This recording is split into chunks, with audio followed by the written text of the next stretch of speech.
Welcome to Storycomic Presents, where we interview amazing storytellers and artists. This is episode 225. Yeah. I'm your host.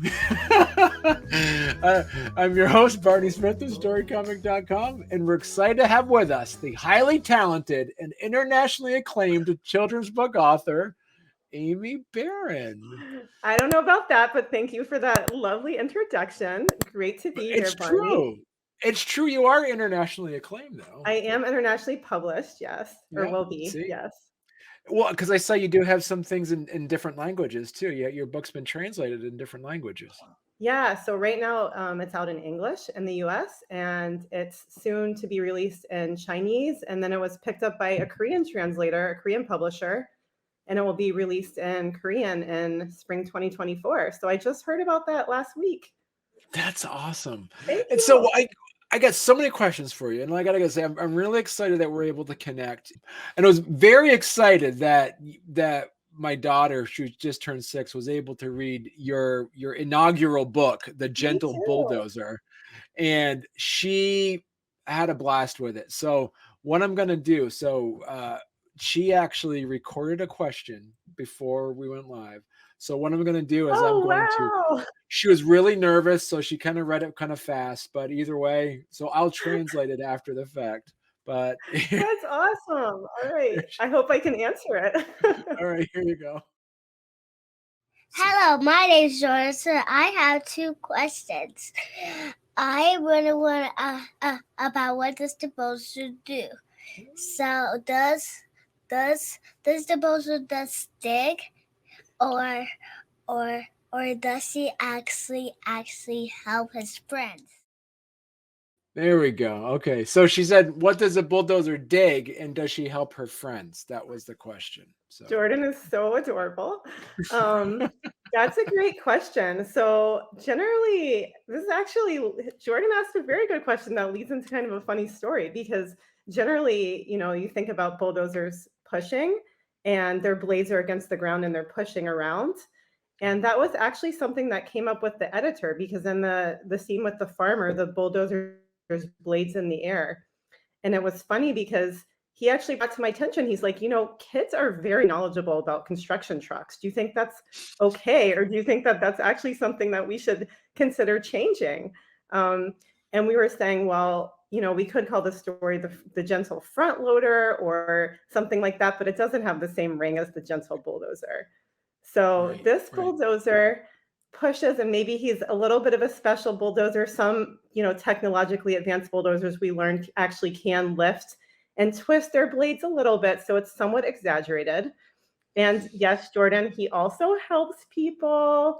He's a very, kind and thoughtful bulldozer, which may not be realistic, but it's fun for the story. Thank you for the question. Because you got your initial inspiration for this, you're inspired by your toddler son when you're kind of stacking bricks or something. That's how you're kind of inspired to kind of tell the story and how the story kind of formed in your head. Is that correct? Yeah, my son was 1 at the time. He's 4 now because you know Okay. how long this publication illustration process takes. And he was playing with magnetic tiles, and he was having just as much fun building as he was kinda knocking them over, and tiles were flying everywhere, which I got kinda tired of.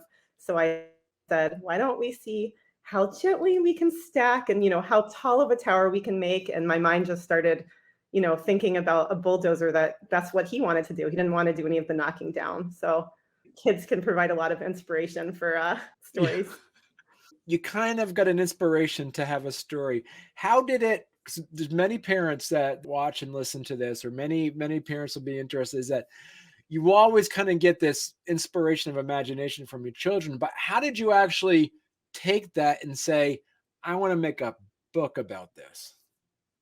I've actually always been writing. I've always loved writing. I find it really enjoyable. I do it for myself. So I had in the past tried to get probably 2 or 3 novels published. Unsuccessfully, I had been, submitted them to literary agents and publishers, but gotten rejections. But I kept writing, and I had been reading a lot of picture books recently because I had young kids. And the first draft I wrote on, a yellow notepad, and I read it to my husband and my kids, and it sounds a whole lot different after going through, the editing process with Yahoo Press, my publisher. But, it was called The Gentle Bulldozer back then, and it had the same little, rhymes in it. So much of it has stayed the same. Yeah, I mean, after I, did my best perfecting it, I sent it off to literary agents and publishers, and it only takes one to really believe in your story. So to get that positive reply back from an editor at Yahoo Press was honestly just it's so wonderful, such a wonderful feeling. I couldn't believe it. And then we, went back and forth for a bit and did the developmental editing process, and the story grew stronger. So, I was just so happy someone believed in the story. It felt really, really good. Right.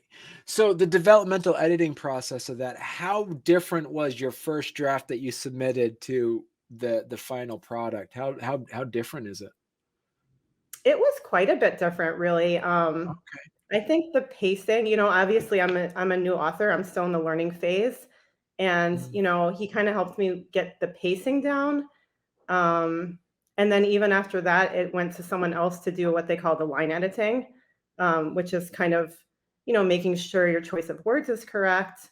And then the illustrations come into play, and then the words change a little bit again, because especially with someone that has less experience, you may not know quite how to leave room for the illustrations.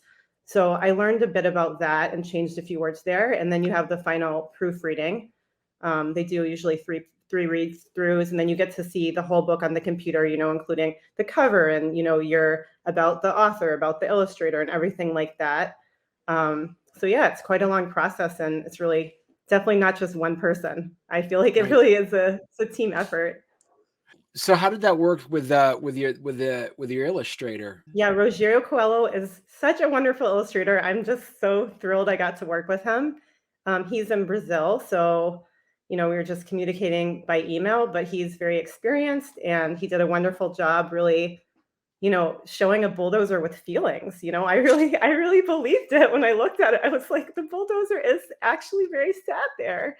And at the end, when they get their big surprise, you can see that the machines are just shocked and, delighted. So he did such a great job.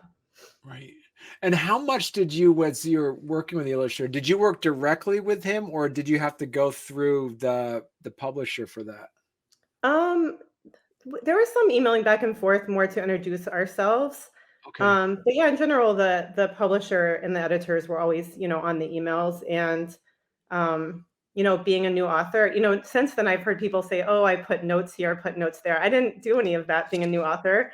But you know what? He did a wonderful job, and he's experienced, so that's probably for the best. So what was, as you mentioned, like some of the facial expressions of the vehicles. You said there's a bulldozer, there's a crane, there's a dump truck, there's a whole family of construction vehicles on there. What were some of the things that you were delightfully surprised about with the book? Yeah, I thought it was wonderful. It was just so detailed. It was, very obvious that we connected on the story. And even on the cover, how the rope at the top is just falling down, you can see, and bulldozers helping to lift it back up. I'm like, wow, Mhm. that's such a cool detail. You kind of have to really look at the cover and know the story to understand that he's a helpful bulldozer. Right. So things like that, he's very, he draws lots of birds and just beautiful wildlife that really helps move the story along. And you get to see the different scenery. As you mentioned earlier, it was significantly different. Was there any pieces of the story that you really liked in your original script of that basically the developmental editor said, no, this doesn't flow. We can't have that in here. No, I mean, only just the funny conversation I told you about with your daughter, thinking, should we change this book to The Gentle Front Loader because he's lifting? And then, we realized that that was not necessary. But no, but I do understand where you're coming from, because I am someone that also has written novels, even though they're not published. And it is hard when you have to take a big chunk out, even though it's for the best, because, you get really into what you've written. But so I do know what you mean, but in this story, no, it was pretty straightforward. Right. So A lot of people, as you know, talking about, oh, writing a children's book, it's like 32 pages. It's only so many words. It's like, and we talked about it earlier when we went on the air, is that, writing a children's book is fairly complicated. Now, how different is writing a children's book as compared to long form prose? Um, I mean, in some ways, I think it's easier for me because with having young kids, it's easier to write like a Mm, picture book if you have a chunk of a half an hour versus a novel where it's taking a little bit more, I guess I would say focus just in the sense of thinking through the whole plot, mm, but it's also hard to keep the word count low. right. That's definitely something that I struggled with. I've heard 500 to 600 words is about average. I don't know, is that what you think, Barney? This is about 650. It's a little bit on the longer side, but I think that's tough to try to really get the plot down. And what were some of the advice that you learned when you first submitted it, that they said, you just mentioned earlier, it has to be a certain amount of words, it has to be a certain amount of pacing, or what were some of the things that you're surprised to learn about as a children's book author? So I would say working with Yahoo Press, which is actually, a bit a smaller press, even though they have an international presence, which is very cool. They didn't give me that exact word count, which I've heard some of the major publishers might say is, exact cutoff. So I guess I had a little Mm, bit more wiggle room with that. But just in my own reading, I was aware that maybe it was a little more difficult to sell something that's, 800 words, 1,000 words. I'm still learning, so I don't know if that's entirely true, but just thinking about my own children's sort of cutoff points for listening to something, maybe that is true for. Although Berenstain Bears, did you remember those books? yeah, Those were a bit longer, weren't they? We still have some of yeah, those. yeah. Working with an audience of children, how important is putting a message in the book? I think that's actually a great question because I would say you brought up a good point that the best children's books do have a deep, touching message, and they're not preachy at all. So it's Mm. kind of like those are the two sides. You don't want to be preachy, you don't want to say the lesson or make it feel like, something where, children are going to be backing away from it. So you want it to be a very gentle lesson that comes in the form of a fun story that doesn't feel like a lesson. What were some of your other children's book ideas that you kind of floated in your head that you're thinking about doing, that you're still looking forward to trying to do now that you've been able to launch your inaugural children's book? So I have a lot of them on my computer actually, and they're all kind of in different stages. What's funny is that I did have one about pen pals, and one was a polar bear and one was a little girl. And now I watched your video with Josh Funk, and then we read his book, but he executed his story about pen pals much better than mine. So he had a similar story. I had never read it though. I had actually submitted my polar bear little girl one to some Twitter contest, but I Right. never got any hearts for it. So no love, but his was better. We loved No. it. Give people a bit of a synopsis of the Gentle Bulldozer. What's the story about? So it's about an unfulfilled bulldozer who works at a construction site with his family. His job, as you'd expect, is breaking and destroying, but he really doesn't enjoy it, even though he's good Mm, at it, and he feels empty inside.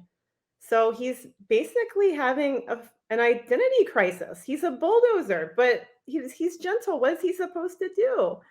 So he goes off to find his true passion. He meets a kind farmer who teaches him that he actually can do much more than just destroy. And he takes this new information back to his family, who's shocked by it. And, by opening up and showing his true self, he and his family together are able to create something unbelievable without, I won't share the ending, but it surprises all of them and delights all of them. So he gets his final moment to shine. because the Gentle Bulldozer has a family of different vehicles. Now, from an author perspective, was there a number of family members that you wanted to give it to that visual atmosphere, to give the child and the reader a sense of, okay, this is a big family? Even from a technique perspective, five relatives in the family instead of three Relatives. instead of six. Like, is there like a, yeah, is there Sorry, like a, but Brock, his relatives. Yeah. yeah, because did you have to kind of pull an idea of like, all right, I need an excavator, I need a crane, like, was that something that your development editors suggested, is to make it bigger, make it smaller, any of that? That's an interesting question. Maybe I should have thought more about that. I feel like I just looked around at the, trucks that we had in our house that were loved, and I put them all Right. in the story for better or for worse. No, did you have because you mentioned before that, what was it about the bulldozer itself? Was this just kind of a writing technique, because you have a crane and you say you have an excavator, you got a dump truck. What was it about? Were you just set on making the main character a bulldozer and not a dump truck and not a crane or something not along those lines? And how would that story would have changed? Yeah, I think a bulldozer was ideal because gentle bulldozer is such an unusual concept. Right. We all think of bulldozers as being destroyers. And so when you hear the title Gentle Bulldozer, you kind of already have a feel for what the premise of the story is. Right. That's true. It doesn't have the same rhyme as, say, like a lightweight dump truck, Right. or the short crane. Like, it doesn't. Yeah, it Right. doesn't. But there you could Right. make that. You could make that story. The short crane. But I'm not sure how that would work. Yeah. Uh, Talk a bit about the process. You were able to put the book together. You submitted it. Did you ever think it at all doing self-publishing at this point, or how did that process go? I would say I almost feel like yeah, I feel like I would not have totally known how to go about doing all that myself. Right. I mean, it's really nice to have someone go through the process, find the illustrator for you, edit your works. No, I didn't think about that at the time. I also didn't know if I would get any, positive responses back. I just put it out there, and it was the beginning of the pandemic, home with both my kids. I thought, what do I have to lose? I sent out other stories too. And how did that work? Say, for instance, we have people that are listening, says, you know what, Amy, I got a children's book. How did you find that publisher? Is there a list I can go someplace? What advice would you give somebody who has a really good children's book manuscript that they want to try to bring out? So for looking at literary agents, which I don't have one yet, but for looking for them, I used Query Tracker. Is that .net? Are you familiar? I can't remember, but probably if you just search for Query Tracker, they list all the literary agents, and you can click off a box that says children's or middle grade, and you can Okay. kind of, then you still have to do your own research and kind of figure out what they're about. But it's a nice way to collect the list. In terms of publishers, I really wasn't active on social media, but I still believe, if I can remember correctly, that I kind of searched through some social media sites and just looked for like publishers seeking picture books without literary agents and things like that. And you can kind of just, and then I just made a list, and I emailed some of them. So, and I Okay. did look at their books to see, how I felt about the illustrations. Yahoo Press does have beautiful illustrations, so that was something that, attracted me to them. And How many, for instance, like, how many queries did you send out? Was it just to kind of give people some sense of, hey, it's okay to take some rejections at oh first? yeah, I mean, I didn't keep track of the number, but I've also, like I said, I mean, I've written quite a few novels, and I mean, I probably sent out like 50, I mean, like 50, 75, things like that. And I mean, for the Right. most part, didn't even get responses for those. Um, so I didn't keep track. That would probably be something fun to go back and look through my email at everything. Originally, I was using my one email for everything, and then I thought I should probably use like a different email so I don't have to always look at like rejections while I'm like doing other things. So, I mean, I think you have to expect that, you're gonna be sending it to a lot of people, and it's not, don't feel offended if you don't get replies. I think there's a lot of Right. And what other advice would you give somebody who might want to write a children's book? What's some advice that you would give somebody who is just starting out? They might have some scratches on a notepad about.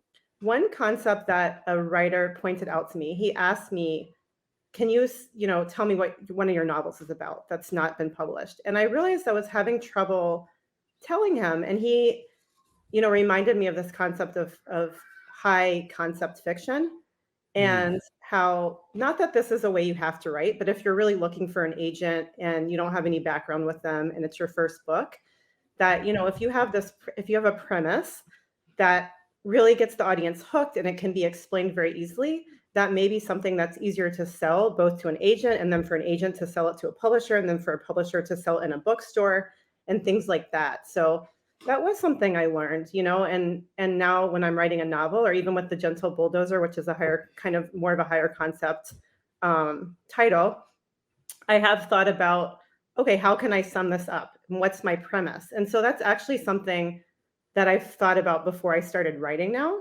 And I think it's really helped me to stay on track. Now, so for instance, when you're looking at like a new children's book script and you're ready to, adjacent to advice, what's something that you are already able to implement because you already know the answer to? I would say really thinking about the illustrations. I don't think besides being, thrilled to see the illustrations and how exciting that is, I don't think I gave much thought to kind of how they fit into the writing. And I do think that's something that will be easier the second time, just to kind of picture, okay, what's going here, and then how do the words go along with that. And I think my story turned out great, but it would have been easier had I sort of, had the knowledge beforehand of thinking that through as like a big picture. Right. Because one of the things a developmental editor would tell you is like, you don't have to say this because it's going to be in the illustration, for instance. So, but yeah, I think that's something to learn, and I'll still be working on that, but I'll have it in mind now at least.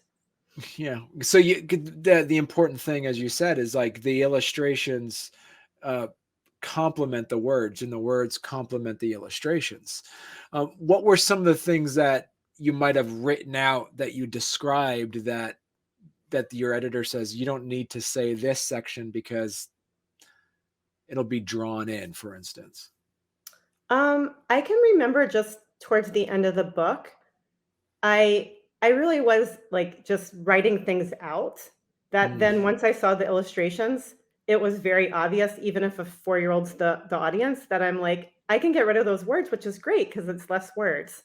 Right. So it was towards the end of the book where I'm just like, this picture says it all. You can see what he and his construction family are doing. It's a whole spread, so. Right. Now, as you mentioned, how did that process work? As we said earlier, is that you were identified, you found your publisher, you put the book down.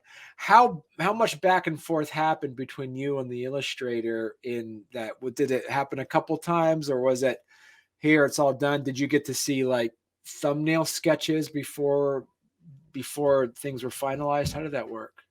Yeah, so we touched base in the beginning, and then there was I can't remember exactly how long. I mean, it was probably a couple years process if I think about from when I first sent it to the editor to when it actually came out. I think it was about 2 years. So, but the illustrator didn't have it that whole time. But yeah, so first we kind of touched base about some of the illustrations.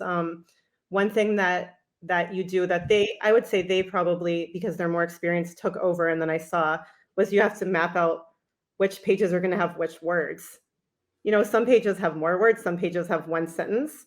So I think that's actually something that knowledgeable illustrator and editor would be better at than I am, to think about what picture goes here. So I was actually kind of surprised at some of the ways things were laid out, but I think it was great. Wow. I So probably that's a would good have point. broken it up, uniformly, which would have been wrong. So, but that's a good point. Like you wrote out the script, but you didn't write out page 1, page 2, page 3. Like, did you just write out the whole story and then they split it up into different pages? So I can remember now that, yeah, after we finished with the actual story, which did change a little bit again, but what we thought was the final draft, I do think they asked me, can you break it into pages? But then they changed it. So then, and then which was, for the best. And then they sent me, a draft of it where you could actually see where the writing was going to be, or where it was, perhaps going to be on the page with the illustration. Right. So, That's so so. a Did couple they? pages are font heavy and a couple pages are not, so.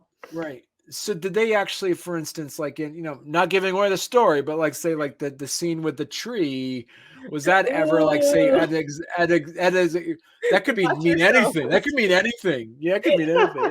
Yeah. So could that was say for instance, was that say near the beginning of the story? Was that near the end? Like did they move like entire scenes to make it fit the pace more, or did the scenes flow as they were in your original intent? Yeah, I think it still flowed. It was more just deciding how many words should go on each page, and Right, they're mostly full page spreads, the illustrations. So that probably had something to do with it, how the artist decided to map right. that out. Now, are you hoping, like for instance, in like your other children's books that you're working on, is this going to be like kind of a shared Amy Barron universe in a way? Like for instance, hypothetically speaking, in other stories, or do you want to work with the same illustrator and make sure you put in some kind of like hidden Easter eggs for people that might know Gentle Bulldozer and put them in the background or something? I like whatever you're thinking about. I don't know. I mean, I would love to work with Rogerio again. I think he's absolutely amazing. I mean, right now I'm working on a middle grade novel, so I haven't thought about picture books quite as much recently, Right, besides the Gentle Bulldozer, which has been a lot of fun. right, But yeah, I mean, I'd love to work with him again for sure. right. Yeah, so because I saw that you mentioned it in a previous interview that you are working on one called Ferocious. Is that right? Yes, ferocious, the opposite of gentle. I know. I don't know what it is with these adjectives. What so what is it about what is it about writing, say, a young adult novel that's similar to writing a children's book? So this is, I guess, middle grade, so nine through 12, Hmm, kind of that in between point. I feel like it's similar in the fact that my favorite part of writing is just the way the puzzle fits together, thinking about the character arc and how, where can I put little details in that will be kind of a piece that fits here and a piece that fits there.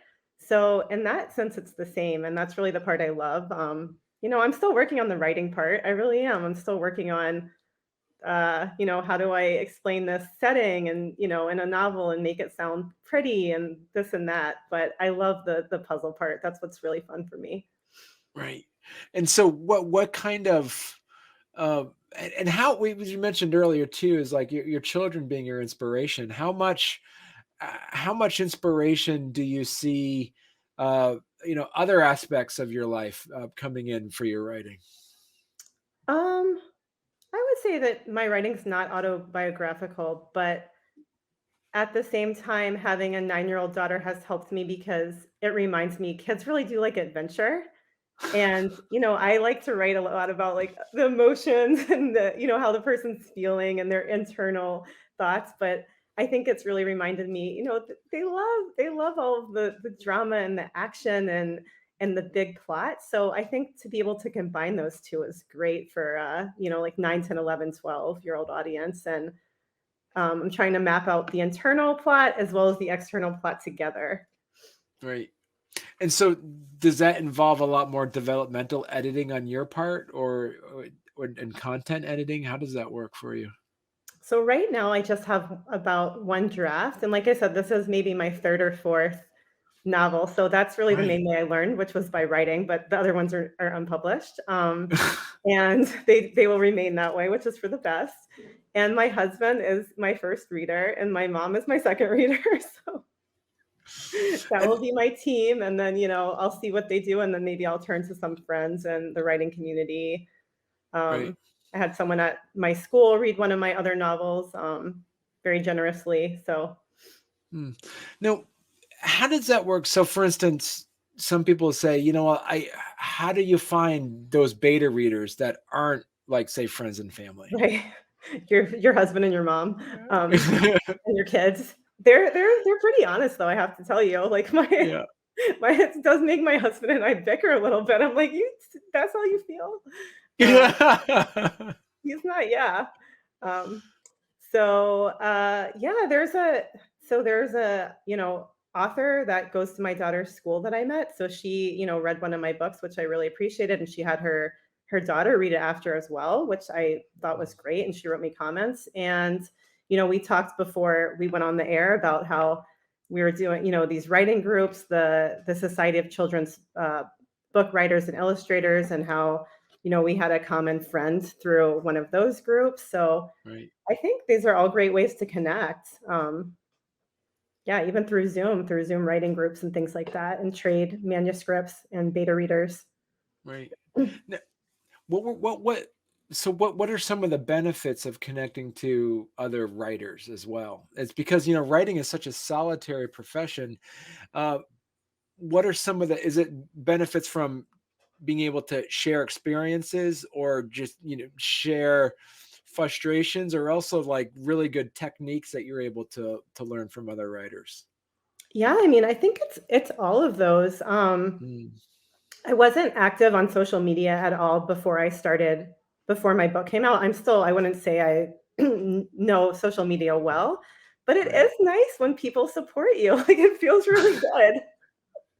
So, and it's nice to support other people. I try to, support everyone else from my publisher, and then people that I've met, that I know in real life that are writers, and I think that's great. And every time I read someone's book, whether, whatever stage they're in, or whether it's a already published book, I always learn from it. So, I mean, every time I learn something. I'll think, wow, I love how they, describe this, or even if it's something that maybe I wouldn't do, that I'm mentioning to them.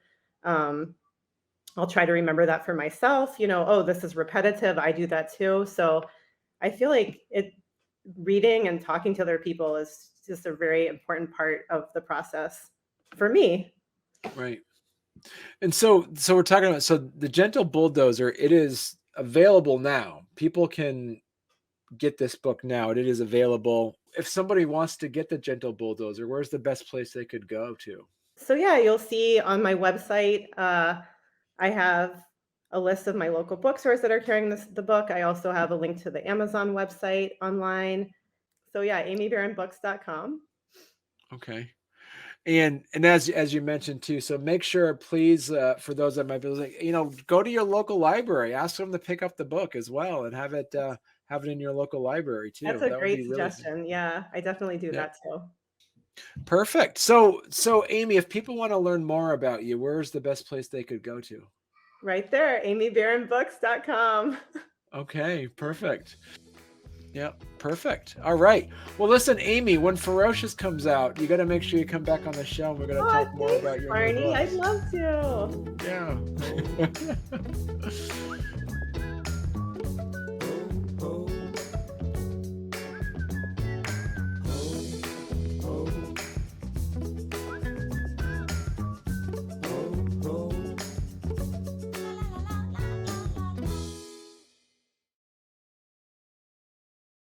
Right.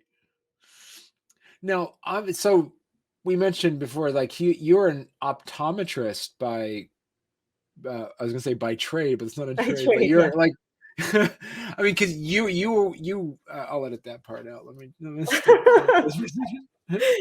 I'm Um, not currently working as an optometrist, but yes, I am an optometrist. Yeah. so you're an optometrist. Was there anything that you're able to utilize from your expertise on so what's the word I'm looking for? Have you ever thought about that? Is what am I trying to say here? I'm so glad I timestamped this part right now. This is perfect, Dave. It's been so smooth.